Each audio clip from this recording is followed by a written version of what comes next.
Saludos, amigos y relacionados de la Academia Dominicana de la Historia.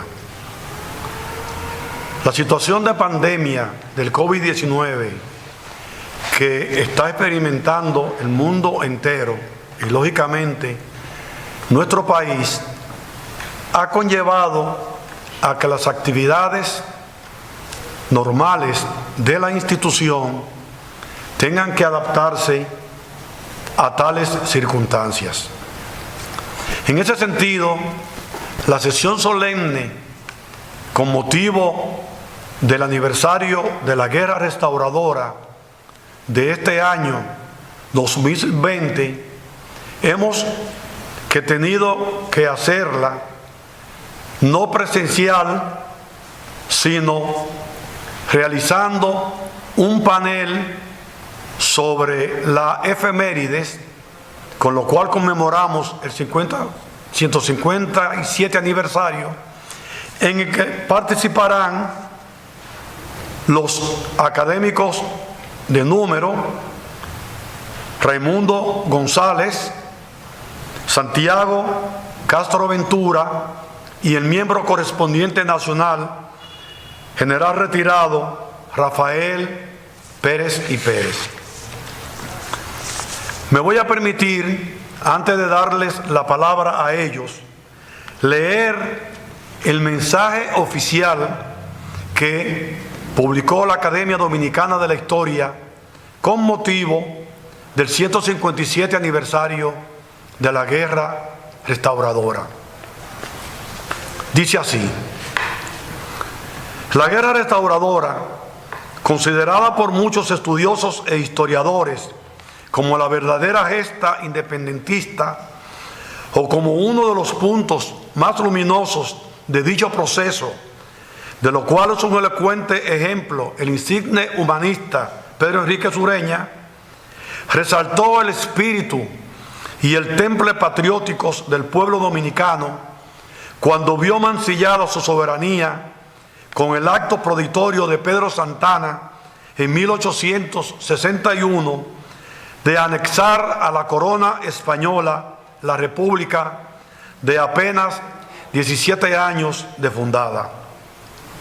En la Guerra Patriótica de la Restauración 1863-1865, que tuvo un carácter popular y nacional y que constituye una página brillante de la historia dominicana y del Caribe, jugaron un destacado papel hombres y mujeres humildes, así como grandes figuras civiles y militares, partidarios del pensamiento liberal, como el general Gregorio Luperón, Gaspar Polanco, José Antonio Salcedo, Santiago Rodríguez, Benito Monción, José Cabrera, Manuel Rodríguez Objío, Ulises Francisco Espaillat y Benigno Filomeno de Rojas, entre otros. Se utilizaron eficaces tácticas de lucha para derrotar al enemigo, como fueron la guerra de guerrillas, ideada por el patricio Ramón Matías Mella, la tierra arrasada y el uso de la tea. Las ideas liberales de la Restauración coadyuvaron además a abonar el ideal de la creación de una confederación de las Antillas. El pasado 16 de agosto, el país conmemoró el 157 aniversario del inicio de la imperecedera Guerra de la Restauración, arropado por la vorágine de una pandemia que acosa a la humanidad y de la cual el país no ha escapado. El momento es oportuno para retomar el espíritu de lucha de aquellos prohombres y sencillos ciudadanos que levantaron el estandarte de la dominicanidad en esa difícil coyuntura que se pensaba sucumbía a la patria de febrero de 1844. Sin temor al poderoso adversario que constituía la potencia anexionista, lograron doblegarla. Hoy ese espíritu de resistencia debemos asumirlo con decisión y esperanza para encarar todas las dificultades del momento actual. La Academia Dominicana de la Historia exhorta a nuestros conciudadanos a rememorar esa hazaña de los combatientes de la Restauración, que empuñaron con firmeza, valor y disciplina sus armas heroicas, al mismo tiempo que lograban esquivar con éxito las epidemias que se presentaron en el escenario de la guerra. Gloria eterna a los héroes de la guerra restauradora que consolidó la patria de febrero de 1844 y ocasionó que la República Dominicana volviera a ser libre, soberana e independiente, como lo expresara el padre de la patria, Juan Pablo Duarte, en el artículo 6 de su proyecto de ley fundamental. Santo Domingo, República Dominicana, agosto del 2020. Pasamos ahora a las intervenciones de nuestros académicos con motivo de la conmemoración del 157 aniversario de la Guerra Restauradora. Me complace dar la palabra al miembro de número Santiago Castro Ventura, quien expondrá sobre la Guerra Restauradora en el Cibao. Saludo a todos los televidentes. La clase gobernante hispana para 1863 se sentía una de las principales potencias coloniales. Habían arrollado a los marroquíes en las batallas de los Castillejos y Tetuán, al tiempo que junto a Francia e Inglaterra se lanzaban una aventura contra México, que por suerte recularon a tiempo. Al estimarse tan poderosos, no podían esperar que unos desarrapados negritos, de acuerdo a sus calificativos, en la colonia de Santo Domingo, se atrevieran a desafiar su mandato sobre la nueva colonia. En el pasado, Bolívar se había quedado solo en tentativas en su interés por liberar a Cuba y Puerto Rico.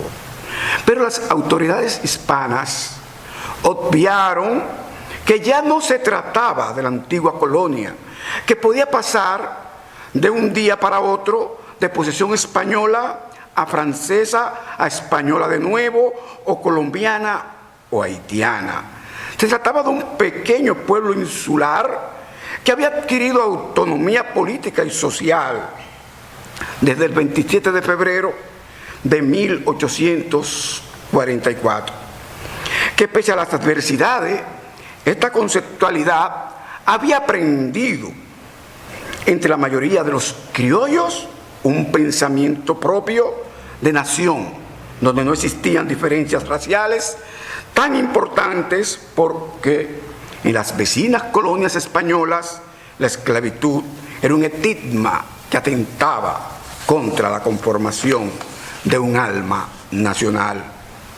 El gobierno de Isabel II y de Leopoldo O'Donnell no tomó en cuenta estas premisas sociales y otorgó el visto bueno a la aventura de Santo Domingo. No obstante, la colonia dominicana devino en la criada respondona, y pocos días después de la anexión de marzo de 1860, de inmediato empezaron los brotes insurgentes, aporreados por la autoridad colonial, que no se detuvo a valorar el significado de los insistentes rebrotes de dominicanismo. Hasta que de repente despertaron del error al tropezar con una inverosímil avalancha de campesinos armados de machetes, palos, viejos fusiles y revólveres que marchaban de modo arrollador desde el 16 de agosto de 1863 sobre Santiago, la segunda ciudad de importancia de la colonia. En un santiamén, los rebeldes se habían apoderado de la mayoría de los poblados del Cibao y cercaban a Santiago, que sería el santuario que consagraría su victoria. El comandante Buceta, en su último informe desesperado enviado al capitán general en Santo Domingo, le participaba que en ese glorioso agosto, en la noche del 30 último, recibí la desagradable noticia de que los sublevados, después de haber reunido todas sus fuerzas en número de 6.000 a 7.000 hombres, se dirigían hacia Santiago, en que la mañana del 31 fue avisado de que sus avanzadas se hallaban a la vista de la población. En esta coyuntura, en los primeros días de septiembre llegaron tropas coloniales de refuerzo desde Santiago de Cuba, que fueron enviadas a rescatar más de 2.000 soldados cercados en Santiago.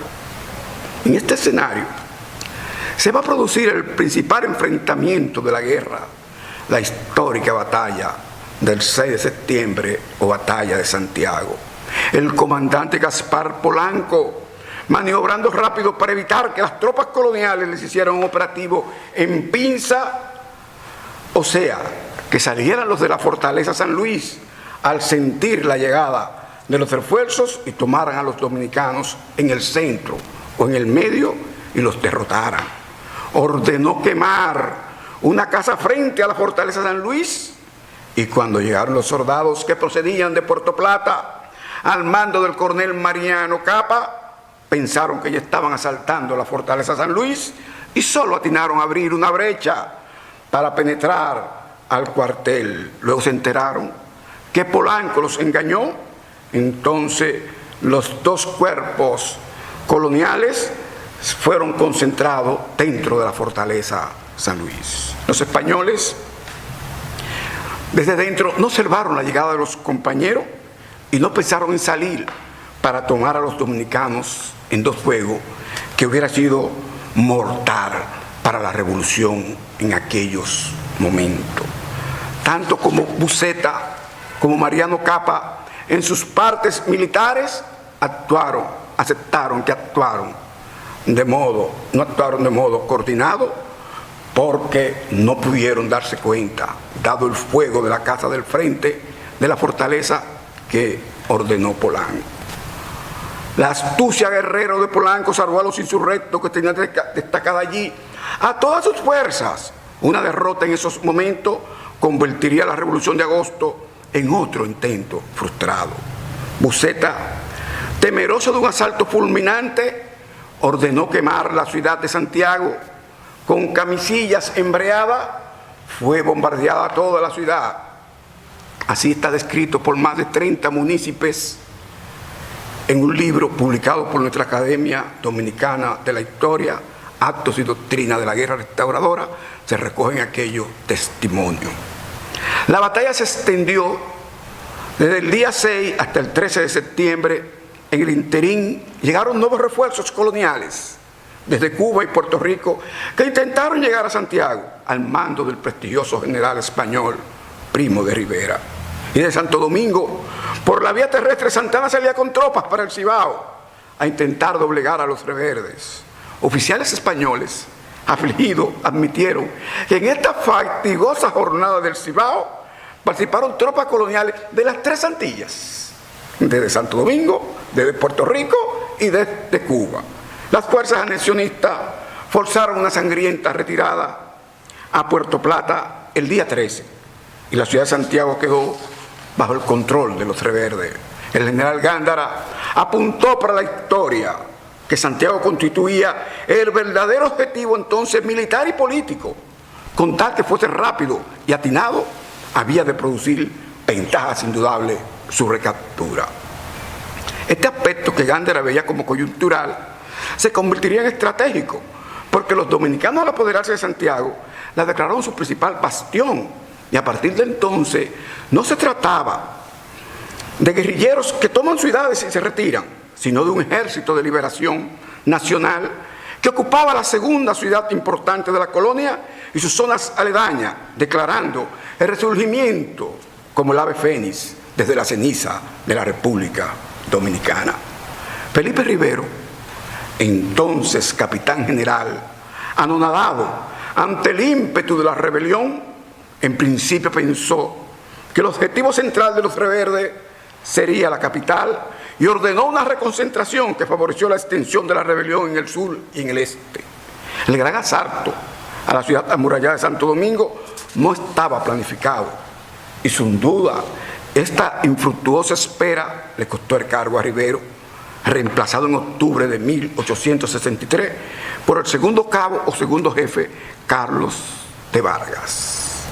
Se retomaba entonces la estrategia de desalojar a los dominicanos en Santiago, pero van a encontrar la férrea barrera de la defensa insurgente cortando los pretendidos avances del adversario a su bastión.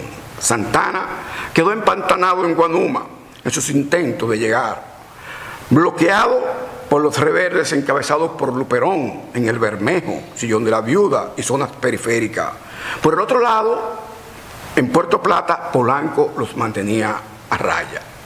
El capitán hispano Ramón González Tabla, combatiente activo en aquellos momentos, en su libro nos dice que ellos estaban conscientes de la necesidad de mandar pronto una expedición que pusiera en jaque a Santiago de los Caballeros, cuna del pronunciamiento. Gándara, fracasado estratega militar, también nos dice en su libro que de entonces Santiago era el objetivo cuando apuntaba positivamente un golpe duro en el cerebro de la rebelión, paralizaría en el acto la vida de los otros miembros más lejanos y no muy trabajados todavía. En estas obvias razones fundaba yo mi opinión de coger el norte de Santo Domingo por teatro de operaciones, abriéndola impetuosamente con un movimiento simultáneo y concertado con Santana sobre Santiago de los Caballeros. Gándara, insistiendo en su tesis, logra convencer al entonces gobernador de Cuba, Domingo Dulce, y en mayo de 1864 se prepara una gran invasión a Montecristi con más de 8.000 soldados para cortar la línea de abastecimiento que representaba este punto y lograr llegar al bastión de los rebeldes. Tomaron a Montecristi, pero no pudieron avanzar más allá de Laguna Verde. Esto llevó relativa desmoralización a los rebeldes. Gándara aprovechó la coyuntura para reclamar la rendición. Los dominicanos se repusieron a las adversidades internas y desde octubre, de nuevo bajo el mando de Polanco, la guerra fue reactivada en todos los frentes. Luperón y Antón Guzmán en el este, Marco Adón en la periferia de Santo Domingo, Cabral y Manzueta en el sur, evidenciaron que la victoria era indetenible, como lo admitió el capitán general de Cuba, Domingo Dulce, cuando sentenció: en Santo Domingo es el pueblo que está sublevado. Muchas gracias. Ahora escucharemos las palabras del miembro correspondiente nacional, general retirado Rafael Pérez y Pérez. Un saludo a todos en este 157 aniversario de la Guerra Restauradora. Esta guerra civil, nacionalista, anticolonial, dejó una honda impronta en el pueblo dominicano. Primeramente, el atero en cuanto a su incidencia en la vida política nacional fue detenido en este accionar, en esta incidencia, porque se le puso fin a su predominio. Aparte de esto, y muy importante, restaurar es recuperar, es rehacer. Y se recuperó, se restauró nuestra independencia nacional. Además, Además, también la soberanía que esta independencia determinaba, la soberanía dominicana. Pero fue una reafirmación de nuestra identidad como pueblo, de la identidad nacional. El campesino tomó las armas, tomó el palo, el garrote, el viejo fusil, el machete, se hizo al salto con la guerra de guerrillas, cumpliendo al pie de la letra el manual que instruyera, que dictara Ramón Matías Mella como ministro de guerra dentro de la contienda. Aquí también el pensamiento trinitario ha sido como el estandarte nacional para decirle a los españoles: no queremos República Dominicana, no España, queremos República Dominicana. Damos como ejemplo nosotros a todos ustedes para que comprendamos la entrega de ese campesino hecho soldado, amén de los ideólogos que propiciaron la guerra dentro del aspecto político y dentro de los dirigentes también, dentro de los líderes militares, porque de la independencia nacional pasaron otras figuras prominentes al campo de la guerra restauradora. El propio Mella, el propio José María Cabral, para dar dos ejemplos, entre otros, de relevante importancia.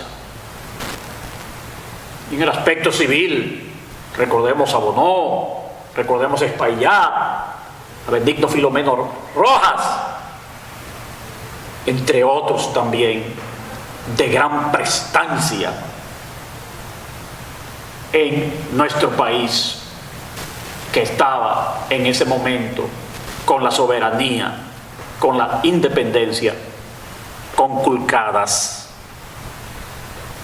Pues bien, un ejemplo de este furor es el combate de la Canela. 4 de diciembre de 1874 en el sur, un convoy destinado para avituallar a las tropas pro-españolas o anexionistas fue atacado en emboscada por el bando dominicano. Fue atacado en este páramo, hoy cercano este lugar a la comunidad del Salado de Neiva, teniendo al norte la propia Sierra de Neiva, porque los combatientes también aprovechaban los elementos que el terreno ofrecía para la estrategia del combate. Por ejemplo, alejar al soldado español de la fuente de agua, por ejemplo, de hacerle guerras psicológicas, espantándolo de noche, evitar este avituallamiento, es también otras de las partes tomadas en cuenta en la estrategia de la guerra de guerrillas, que como señalamos, Mella instruyó. Pero el dominicano en sí, previamente, ha sido también combatiente de esta forma, de esta manera, de la emboscada, de la táctica retardatriz en el combate, para que el grueso más grande de un ejército no avanzara. Táctica retardatriz que se empleó en la propia guerra de independencia nacional. Pero bien, aquí en este combate de la Canela, al que nos referimos como ejemplo, en el sur, Neiva, entre la comunidad del Salado, como dijimos, y el hoy Galván, otrora Cambronal o Cebollín, allí fue atacado el general Eusebio Puello. Fue atacado por José María Cabral. Bando español, Eusebio Puello, hermano de José Joaquín y de Gabino Puello. Bando dominicano, José María Cabral. Pero allí, bajo las órdenes de José María Cabral, combatió el general Timoteo Gando Encarnación, ese paladín, o también paladín, y se enfrentó al coronel de las reservas, porque cuando ocurrió la anexión, las autoridades españolas mandaron a las reservas a muchos soldados independentistas, varios de ellos que eran acólitos de Pedro Santana, pero los mandaron a las reservas para debilitar el poder militar de Pedro Santana. Pero allí se enfrentó Timoteo Gando Encarnación a este coronel de las reservas, Marcelino Heredia, que era del bando español, Timoteo Gando Encarnación del bando dominicano. Sale herido gravemente el coronel Marcelino Heredia, y pocos días después muere en su natal Las Damas, hoy Duvergé. Pero qué episodio interesante ocurrió allí, que reafirma nuestra dominicanidad, que reafirma nuestra identidad, que reafirma el nacionalismo en la guerra restauradora. Que el hijo de Marcelino Heredia, Manuel Heredia, alias Naná, en el bando dominicano, se enfrentó a su padre, a su propio padre, en el terreno del combate. Y el padre lo instaba a que se pasara al bando español y decía: ¡viva Isabel II, reina y soberana!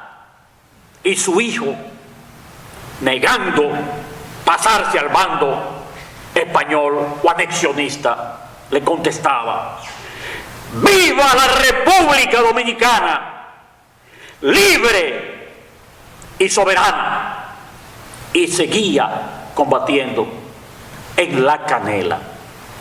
Los dominicanos triunfaron allí, se reafirmó nuestra independencia nacional al coronar la victoria a los dominicanos en esta gran gesta, que dijo una vez más que nuestra república, como dijo Duarte, ha de ser libre e independiente de toda potencia extranjera o se hunde la isla. Ahora bien, algo importante que queremos dejar aquí en esta sesión solemne es el hecho de que en el lugar donde estuvo Fuerte Grande, ese escenario de Mella en la Restauración, ese escenario de Duvergé en la Independencia, el Fuerte Grande el Fuerte Grande, que se ubicó donde después estuvo el Cerro de las Bóvedas, en las Matas de Farfán. Allí está o estuvo la tumba del general Timoteo Ogando Encarnación. Decimos está o estuvo porque se restauró este lugar y se hizo un monumento allí para honrar la memoria de los allí sepultados y de la colaboración que de una u otra forma hicieron ellos por la República Dominicana, por nuestro país, porque no solamente Timoteo Ogando Encarnación estuvo sepultado ahí, sino también otros personajes importantes locales estuvieron enterrados allí, y también de incidencia nacional. Pues bien, al restaurarse se dijo que la osamenta posiblemente pasó a la Universidad Autónoma de Santo Domingo para que el Instituto de Antropología lo estudiara, el esqueleto enviado allí. Esto ha quedado todavía sin respuesta, y como este es un prócer de la patria, pues sería bueno que se encaminara una diligencia para saber dónde están los restos de Timoteo Ogando Encarnación, porque hay un cenotafio en el Panteón de la Patria dedicado a él o destinado a él. Y como cenotafio es una tumba simbólica y espera sus verdaderos restos. Así que con la figura de Timoteo Ogando Encarnación, decimos nosotros que reafirmamos nuestra convicción de que la República Dominicana es una república que ha devenido por el arrojo, por la conformación étnica, por el conglomerado social que propiamente la constituye, por su conformación cultural, por el devenir histórico en toda la amplitud que se pueda decir, nos ha legado esta república, que siempre debemos nosotros protegerla. Muchas gracias. Ahora escucharemos las palabras de Raimundo González, miembro de número y actual vocal de la Junta Directiva de la Academia Dominicana de la Historia, quien nos hablará sobre las consecuencias de la guerra restauradora en nuestra historia y su repercusión internacional. Muchas gracias. Ya hemos mencionado todo tanto el general Pérez y Pérez como el doctor Santiago Castro, y el mismo manifiesto del que ha hecho la Academia han servido de marco para entender los hechos que estaban ocurriendo en la República Dominicana, o mejor dicho, en el territorio de la antigua República Dominicana, que era entonces o había estado reanexionada a su antigua metrópoli, España. Hay que hablar de las proyecciones inmediatas y de las proyecciones, digamos, más a largo plazo. Y a nivel del país, creo que hay que decir que, bueno, primero el país había tenido la más significativa de las guerras de independencia. En 5 ocasiones había declarado su independencia. La primera, también en una guerra, decía Hostos que fue la más torpe, porque fue la que le tocó a Sánchez Ramírez.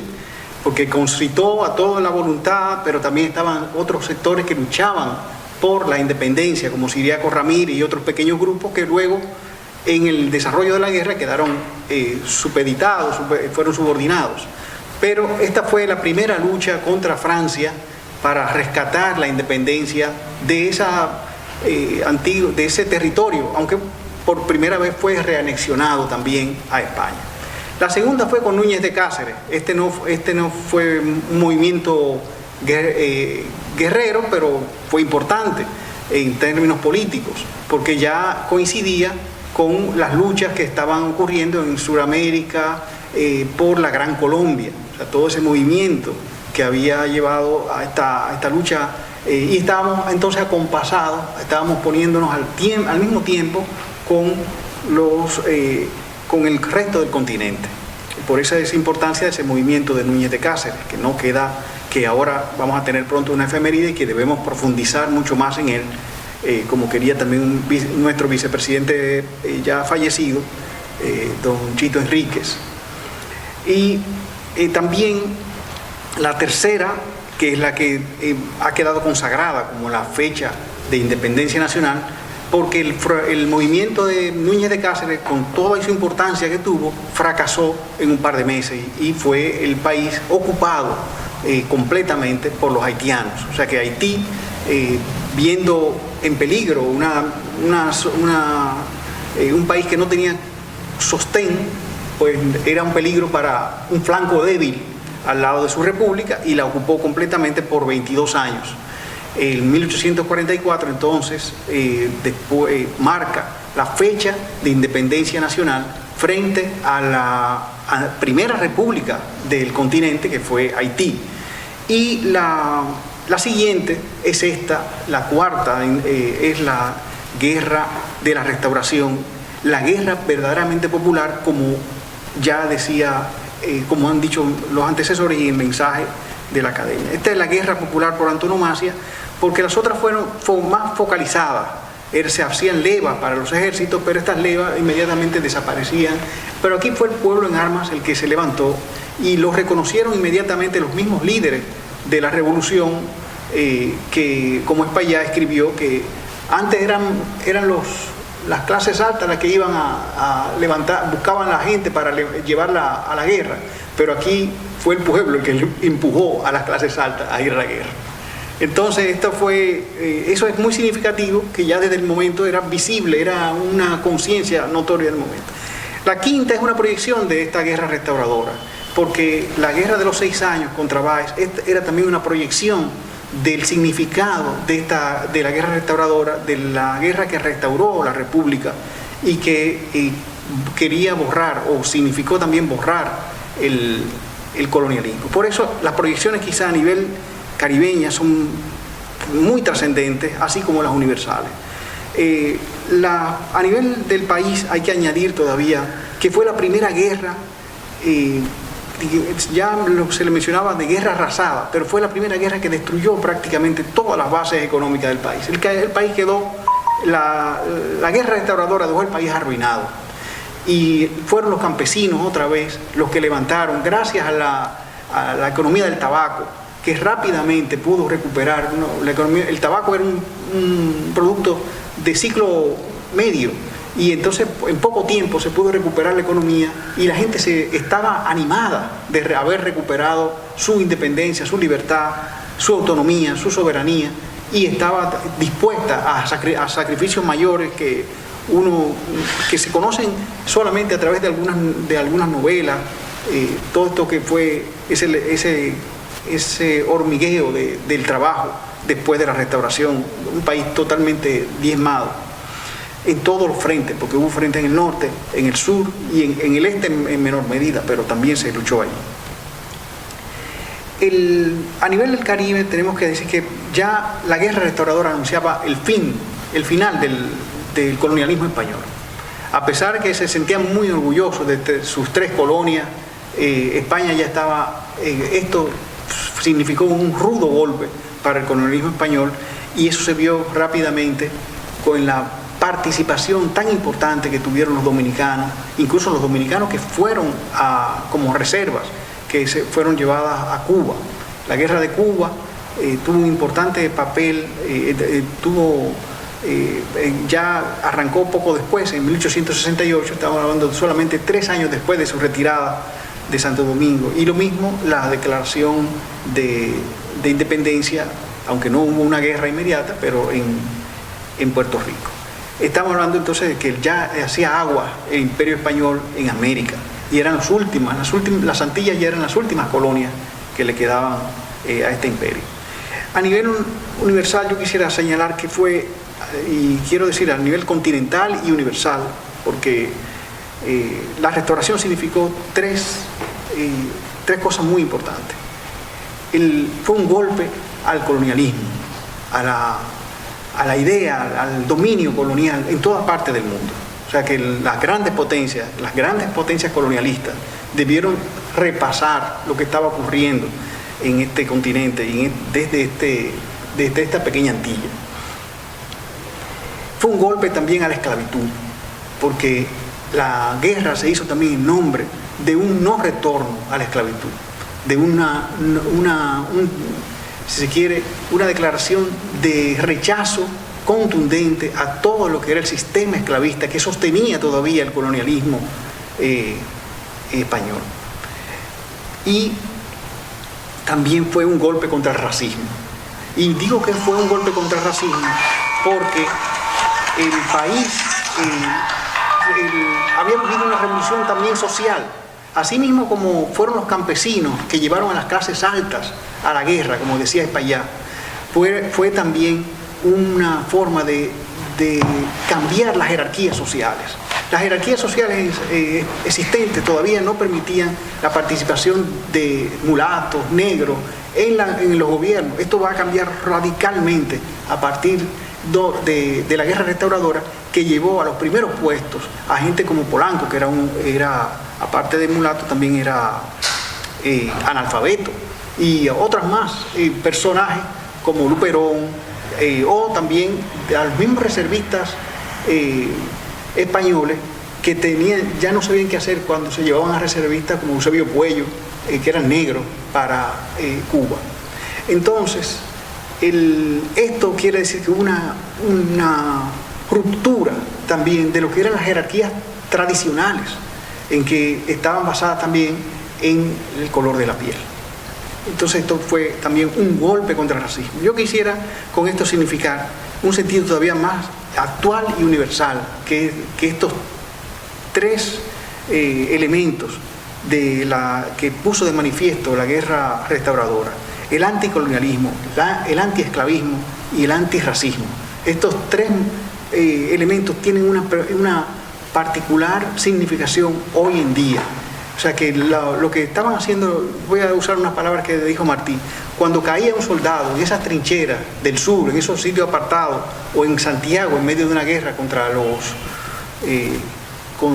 el ejército, de uno de los ejércitos imperiales existente entonces en el mundo, estaba cayendo también por la dignidad humana, estaba cayendo por la dignidad de la libertad, por la dignidad de la soberanía, por la dignidad de los pueblos que quieren ser autónomos. Esto es una significación hoy, un sentido actual que hace que los dominicanos tengamos que mantener siempre en alto el recuerdo de esta memoria, de esta lucha, de estos pueblos, de estos hombres y mujeres, porque igualmente lucharon las mujeres también al lado, en muchos servicios a la patria que hicieron, en las trincheras y en los lugares, en las ciudades donde se luchó, en las calles. Quiero decir simplemente esto. Hoy día tiene sentido, tiene el recuerdo, un sentido universal, actual, de lucha por la soberanía. Hoy tenemos, como decía el mensaje nuestro, una calamidad, pero en la que todavía tenemos que mantener la lucha. Y esta lucha, el coraje, la disciplina, la decisión que el pueblo dominicano tuvo en esos momentos, debemos mostrarla también nosotros hoy frente al COVID, frente a esta pandemia que nos azota. Con una disciplina distinta, porque es la disciplina del distanciamiento social, de mantener las mascarillas, de no salir si no es necesario, Pero es una disciplina también que se impusieron de otra manera estos hombres y mujeres de la restauración de la República y que hoy tienen un gran significado a nivel universal porque lucharon contra el colonialismo, contra la esclavitud y contra el racismo. Con la exposición de nuestros académicos, Santiago Castro Ventura, Rafael Pérez y Pérez y Raimundo González, la Academia Dominicana de la Historia les agradece su valiosa participación y se siente muy complacida, no solo por dar cumplimiento a un mandato estatutario de que se celebre cada año una sesión solemne con motivo tanto de la independencia nacional como de la restauración, sino también porque las brillantes exposiciones de nuestros académicos arrojan luz para que el pueblo dominicano pueda aquilatar lo que fue esa gran epopeya de nuestra historia y sus repercusiones nacionales e internacionales, como fue la guerra de la restauración. Esperando disfruten el contenido de esta actividad, les reiteramos nuestro agradecimiento por su atención, con la esperanza de que el próximo año hayamos superado la situación de calamidad en que nos encontramos este año y podamos hacer este acto de manera presencial.